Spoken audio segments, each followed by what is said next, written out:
So this video is a long time coming. It's been a couple years since I posted the last one, but you know how life is. Life can take you over. So what I have here is I think it's an old Spanish Mauser, I'm not sure, 1928 barrel. It's just a scrap barrel that I have. And what I did was I polished it up to 320. I'm not going to debate it with other guys, but some people you'll see they actually take it up to 1,000. Best I can see is, and I've done that, best I can see is I've taken it up to 1,000. At 500 I might see the subtlest of difference from a polishing standpoint. Because remember, this is a corrosion process, so you're going to get a certain level of, I'll call it granularity or grain from the rusting process itself. So unlike hot blue, I mean, this is just my opinion. You can hit you don't like my video. If you disagree with me, that's up to you. I'd rather you leave a constructive comment. But so I took this up to 320, and which is the minimum grit that you're going to want to go up to. And I don't even go up to 320, as I stated in my last video. I start at 320. This was already stripped with blue remover. I've also used like a rust remover type material too. It doesn't necessarily have to be, quote, Birchwood Casey blue remover. I've used some other stuff as well. I'm not going to show that here because it's relatively simple. You coat it on, you wait a while, and then it kind of disappears on you. You don't have to like scrub it or anything.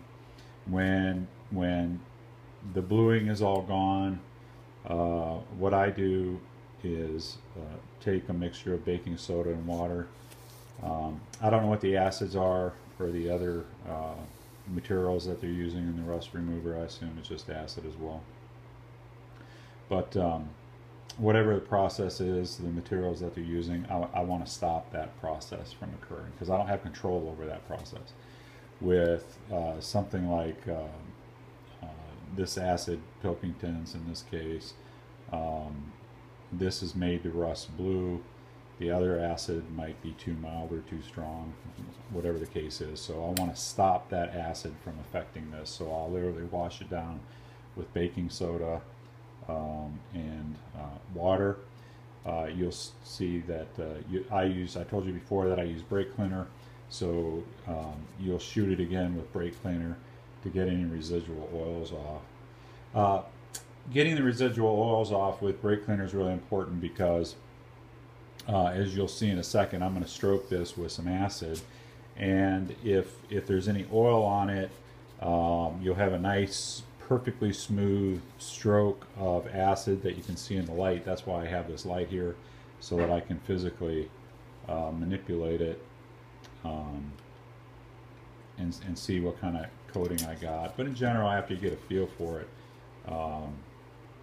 you're rarely wrong. And the nice thing about rust bluing, except for the contamination aspect of it, it's really forgiving. In other words, if you miss a spot, no big deal. Because in general, I find that a piece takes 4 to 5 rustings. Typically, the first rusting will be rather aggressive. You're working with completely bare metal, and usually in the morning before I leave for work, like 7 a.m., I'll do a coat. The thing is with with your first coat, you know, I read some writings of Oscar Gaddy, who was kind of the expert in primitive finishes, for lack of a better way to put it. And with the first coat, you can take your pad with acid on it, and you can wet it down pretty good. It's not super critical. The main thing is, you know, despite it being steel, you still got a certain amount of porosity in it. So it'll take quite a bit of material, and then I kind of do a wipe off of the excess, and I found what he has said to be true. Subsequent coats I'll do like I'm going to do right now. Someday I'll get a I put my regular camera probably would work really well, my Canon, but I'm a punk at this stuff, so I figure if you want to learn, you'll be patient with me. So this cotton swab hasn't been used for a while. You can see that the color of it is clearly yellow. It's very easy to see. For the purposes of this video, I'm going to do it the way I would expect you to do it. So normally what I do is I'll take this pad and I'll make sure that it's wet. And then what I do is I'll squeeze out any excess material, liquid. Effectively, it's damp, wet enough to leave a nice line. And in general, with a soaking like this, because you're going to flip it, you'll get a pretty good coat.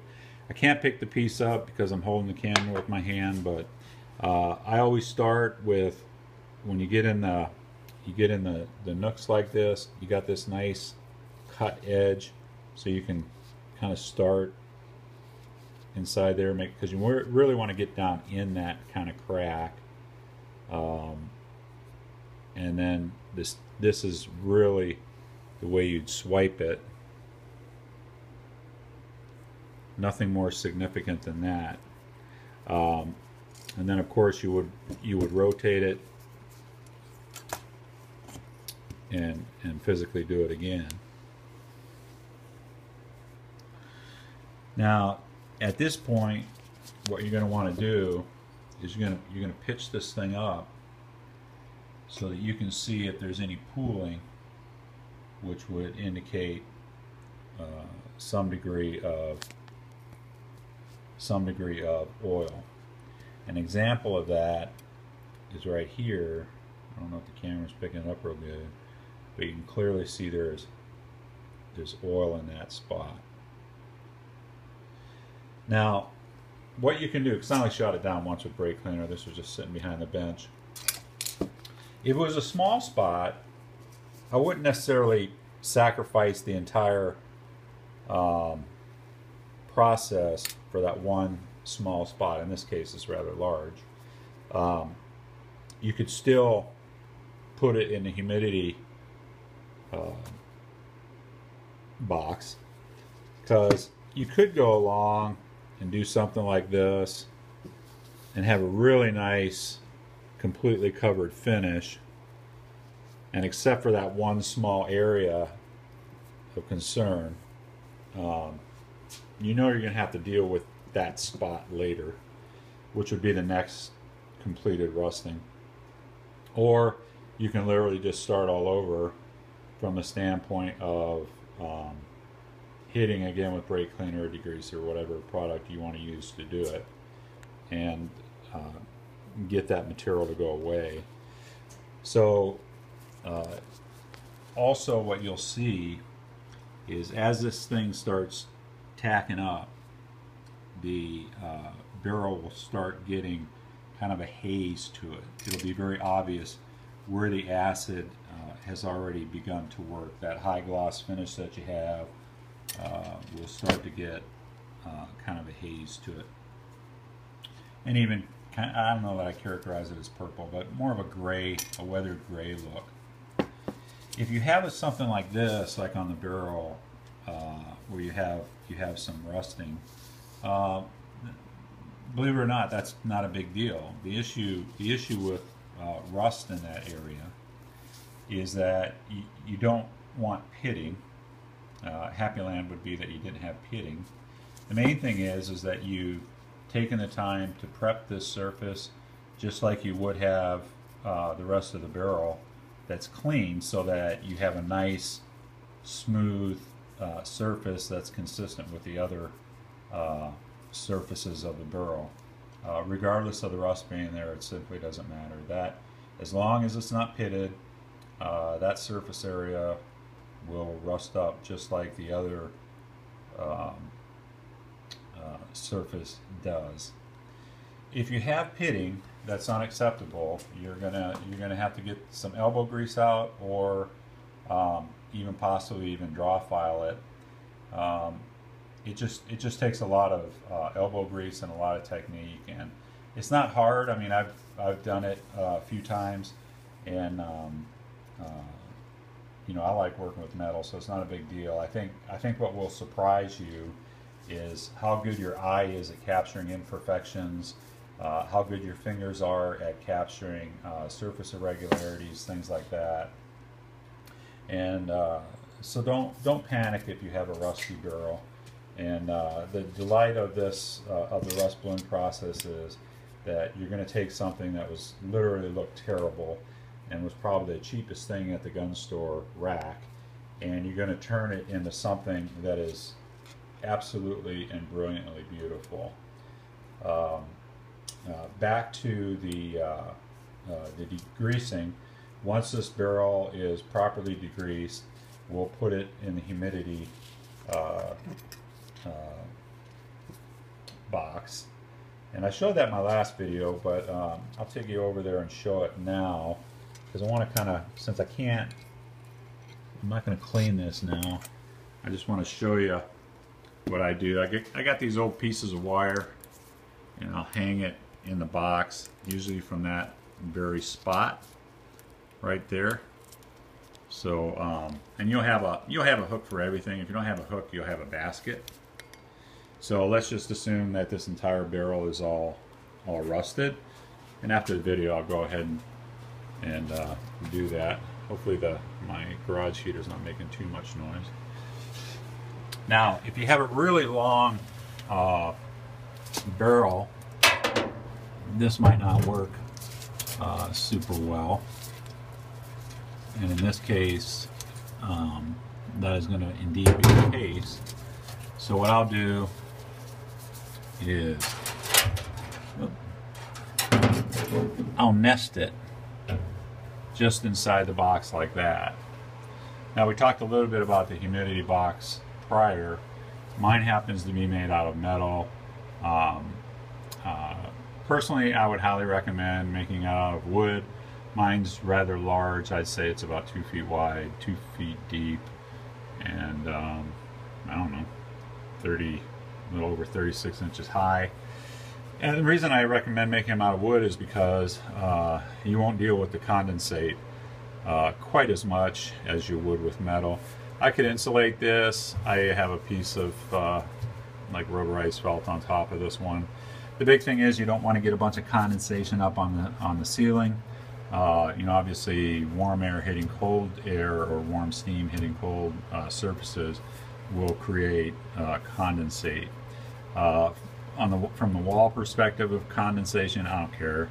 It's not getting in contact with my metal. If it's up on the ceiling and kind of coagulates up there, there's a possibility that it could drip down on there. Again, nothing in this is a crisis. If you get a drip or two, it's not a big deal. It's going to end up rusting. You're going through so many iterations of rusting, whether it's 4, 5, or 6 times, depending on how, you know, the metal and how she responds. You can fix just about anything. Even if it gets too wet, it's going to get like a crusty rust on it. A little bit harder to take off with the carding wheel, but it's not a crisis. That's what's so wonderful about this process. Some guys will choose to, usually guys that are making money out of it, try to make it some kind of mystical thing, and it's not mystical at all. With all due respect to them, the importance of having a humidity gauge is extreme. You want this box to be between 60 and 80% humidity, no more, no less. And the reason why is because if you get down to below 60%, you don't get the nice rust that you desire, which you'll know it when you see it, and hopefully I'll be able to demonstrate it. And if you get it over 80, it gets too wet and you'll end up with that crusty rust. The other nice thing about a wood box, maybe, and I don't know because I don't have one, the reason I elevate this is because and I've got a couple blocks down here that I elevated on, is because the dense, cold, drier air ends up at the bottom down here. The moister air kind of ends up on top just from normal thermal stuff. And when I elevate it to about this height, it's not an issue. You'll end up with a a better rusting up here, a more uniform rusting, and then as you get down lower, it tends to thin out a bit. The nice thing is, even if you were dealing with a struggle like that, on the next rusting I would flip this and I would reverse it. I would have the receiver end down at the bottom and I have the barrel up at the top. You could have a metal box, a nice cheap metal box like this. You can insulate the whole thing if you wanted to. Do the apathy or laziness. I just haven't done that yet, but I certainly could. In the last video I also mentioned the steam box. This is just an electric pot, or I have it set. Right now I'm warming it up because I'm going to leave this in overnight. I have it set, and you'll see that I got a mark on there for the exact location that I want it. And then what I'll do is, I'll just set this aside. I only crack this a little bit because the idea is you just want to raise the humidity in this box. You're not looking to boil that water per se. You might get an initial boil, but you're going to crank it down to warm because now the water is up to the temperature that you want. And then I usually throw a paper towel, not a cloth, but I'll throw it over that crack like that. The humidity is still going to escape when you have a paper towel up there. But the issue is that if you get a little bit too much steam, with I'll call it heavier droplets, they'll kind of bleed out from around here and end up could be a little bit wetter than you would have anticipated. So until you do some trial and error with your boiler, I wouldn't put a piece in then. I would get this humidity gauge reading the way you want it to read, which is 60 to 80%. Hard mark your setting on your little boil box, and then when you start doing a piece, you don't have to be worried about it. The other thing is I have two sizes. I've got a big one over here on the right, same drill, get them at Goodwill for nothing. Same here, this is a smaller one. I got the big one because I wanted to be able to do pistol components, things like that. You know, anything that'll fit in there I'll typically do, and I can do it right from the bench top. That's about all I can think of. Main thing is that in looking at the distribution of the box, in general you want stuff up a little bit higher in the box, nothing down below. Humidity's got to be, you know, as good as you can make it, between 60 and 80. Effectively, if it's 60, you kind of end up with well below 60 especially, you end up with a wasted rusting. It'll take forever. Looks like I got some time, so we'll talk about this. This is my old steel tank that I used to boil in. Since my last video, I've replaced the boil tank with a stainless tank. This is going to be my oil tank. When everything is completely done, I like to soak in an oil bath for 24 hours. I think Oscar Gaddy said he used motor oil. I'm not a big enthusiast for that. There's some acids and things like that in used motor oil. I'm not contradicting the gentleman, but I don't do that. And then you see these pieces of wood I laid in the bottom of it. This is really to keep the barrel up off the bottom of the tank. And the reason I want to do that is because if there's any moisture in the barrel whatsoever after you're done, which in general there's not, water will sink to the bottom. This will be up above. I had one time where I was doing some small pistol parts. I was putting them in an oil bath. They laid on the bottom. There was still some residual water buried in the nooks and crannies. It settled at the bottom. The part was still in there, and I ended up getting some corrosion. So this is kind of the last step, is putting it into a oil bath. And as you can see, these are kind of a pain because you get so much rust, it's terrible, and it's constantly getting on the parts. So this is a good thing for a steel tank oil bath, but I'm not crazy about it for boils. And then if you in the last video I showed you my little boil tank. It would be joyous to have a big, if I was a commercial user I'd probably do it, but I'm not. I'm just a guy that does it for myself and for friends. This is a new stainless steel tank. I'm excited to get it, excited to use it. It was, gosh, probably $50 at least. It's from cheaper than Brunel's. And I love Brunel's, don't get me wrong, but hey, you got to be competitive. This is from Big Jim's. I initially, I think, saw him actually on eBay or something, and not only is it stainless steel, he has a drain valve on it, which is really nice for dumping the old water out. And because of my setup, what I like to do is, I'm fortunate to have a deep sink here. Some guys will tell you you can only use distilled water. I always used distilled water for a long time, and then I thought on one project I would try my tap water from the city, and I'd used my softened water, and it worked really good. I haven't noticed any staining or some of the other mineral kind of issues that could put your work a little bit at risk of having to do it over again. But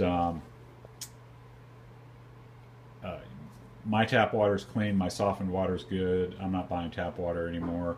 If you're using well water, I would absolutely positively use distilled water, so there's no mineral content in it that could stain your work. And I'll probably get some automotive type exhaust insulation to wrap around this, because this acts as a big heat sink. And then the other issue is that because it acts as a heat sink, I typically boil the water. I got like a 3-gallon large pot, like a big canning pot, and I'll pre-boil it so that it's nice and hot. This guy will be fired up full. I got a lid with insulation on it, and that'll get me to where I want to be. And then you'll see in the later video the boil is going to be 10 minutes. Some guys will even use PVC tubing, put boiling water in it. I'm not real crazy about that. I mean, if it works, great. I've never done it. I just do it the way I've read, which is 10 minutes, and 10 minutes seems appropriate. I could probably pull it out in 5 minutes of boil, but I leave it at 10, make sure it's done right, and I have no issues. So that's it for this video. Hope that helps you. Forgive the camera. If you have any corrections or advice, tips, that'd be great. I'd much rather have your counsel than just a simple thumbs down with no constructive feedback. I don't know why people do that. I'm not here for entertainment. I'm just here to help you guys see what I do, because despite anything, I'm extremely successful with what I do. So, but would love some tips and comments from other people who have experience. Okay, SB McWilliams. I'll probably have some wood refinishing videos. Some of you guys know that I make my own varnishes and alkanet oils and stains, so in the future I'll do that as well for you. Okay, SB McWilliams, God bless.